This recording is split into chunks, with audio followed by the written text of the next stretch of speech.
நண்பர்களே, ஆண்டவர் இயேசு கிறிஸ்துவின் நாமத்தில் உங்களை இந்த திருமறை தியான நேர நிகழ்வுக்கு அன்போடு கூட நான் அழைக்கிறேன். முதல் தியானத்தில் கிறிஸ்தவ வாழ்விலே ஒரு மனிதனுக்கு இருக்க வேண்டிய சரியான புரிதல் எப்படிப்பட்டதாக இருக்க வேண்டும் என்பதை நாம் தியானித்தோம். எதை குறித்து இருக்க வேண்டும் என்பதை நாம் தியானித்தோம்.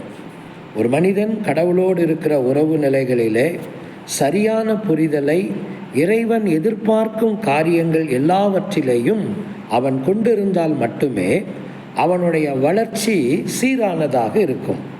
5 அப்பம் 2 மீன்களை கொண்டு ஆண்டவர் செய்த அற்புதத்தின் வழியாக இறை வல்லமையை குறித்த புரிதல் நமக்கு தேவை என்பதை கடந்த தியானத்திலே நாம் சிந்தித்தோம்.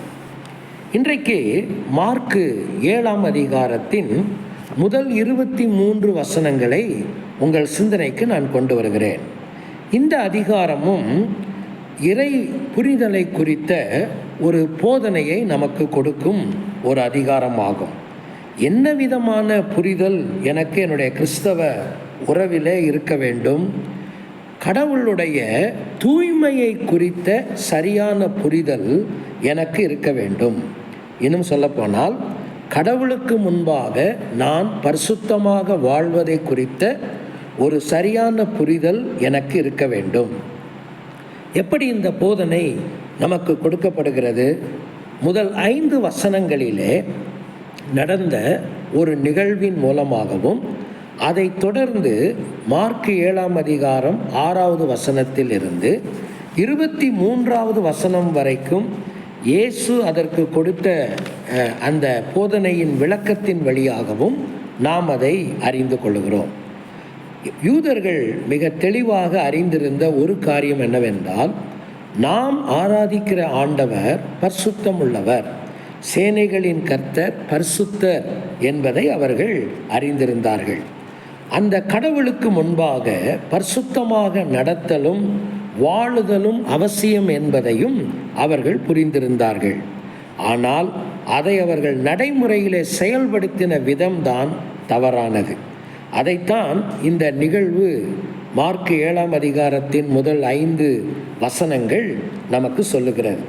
சீஷர்கள் கை கழுவாமல் உணவு உண்டதை அன்றைக்கிருந்த சமய தலைவர்களும் அன்றைக்கிருந்த மக்களும் அதை கடுமையாக எதிர்த்தார்கள், குற்றம் சாட்டினார்கள். ஏனென்றால் கை கழுவாமல் சாப்பிடுவது கடவுளுடைய பரிசுத்தத்திற்கு விரோதமான செயல் என்பதாக அவர்கள் புரிந்திருந்தார்கள். என்ன போதனை இது நமக்கு இங்கே வருகிறது?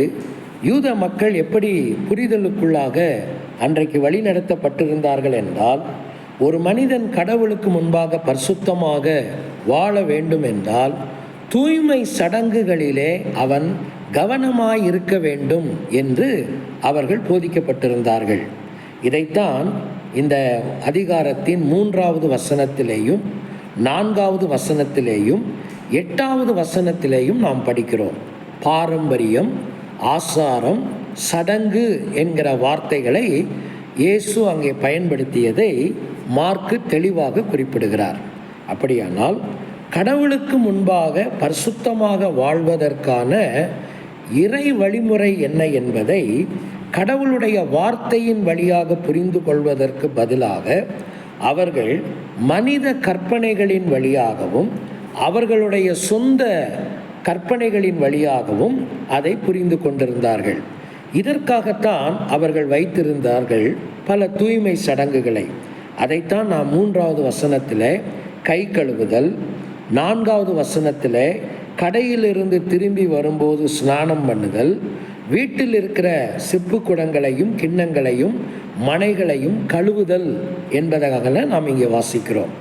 இவைகளை எல்லாம் ஒரு மனிதன் சரியாக செய்துவிட்டால் அவன் கடவுளுக்கு முன்பாக தூய்மையானவனாக இருக்க முடியும் என்பதை அவர்கள் வலியுறுத்தினார்கள்.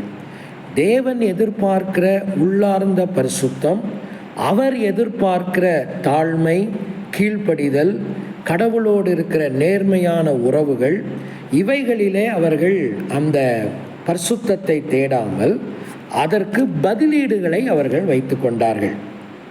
இதைத்தான் ஆண்டவர் 14வது வசனத்திலேயும் 17வது வசனத்திலேயும் உணருங்கள், உணர்வில்லாதவர்களாய் இருக்கிறீர்கள் என்கிற வார்த்தையின் மூலமாக அதை அவர் உணர்த்தினார்.